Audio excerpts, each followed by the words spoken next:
তো এই সবে স্নান করে এলাম, তো একটা ঘটনা দেখানোর জন্য ভাবলাম ভিডিওটা করি।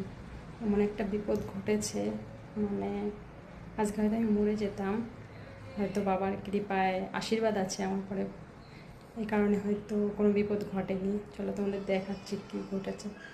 এই দেখো কি অবস্থা, এই দেখো আমি স্নান করতে গেছিলাম, তো এইখানে এই যে বাইরে গেট, এই গেটটা বন্ধ ছিল।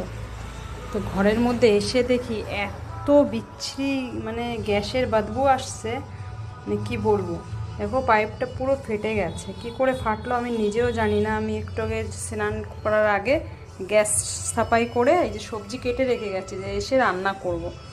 এখন স্নান করে এসে দেখি, আমি একটু বসে পড়লাম, আসলে আমার মাথা ঘুরছে যে যদি আমি গ্যাসটা জ্বালাতাম, জানি না আজকে আমার সঙ্গে কী হতো। আসলে আমি বুঝতে পেরেছিলাম, কারণ এই যে জানলা দরজা সব বন্ধ ছিল, তো এর জন্য আমি বুঝতে পেরেছি। যদি খোলা থাকতো হয়তো বুঝতে পারতাম না। তো স্নান করে এসে এই সবে দেখো আমার চুলও ভিজে, শুধু ড্রেসটা পরে বাথরুম থেকে বেরিয়েছি, আর বাইরে এসে দেখি এই অবস্থা। সবাইকে একটা কথা বলবো, গ্যাসে রান্না করছো খুব সাবধানে কাজ করবে। দেখো এই যে একটা বিপদ আমার সঙ্গে ঘটলো, জানি না যদি আমি আগুনটা জ্বালাতাম আজকে ঘরের মধ্যে কী হতো, এটা আমার জানা নেই।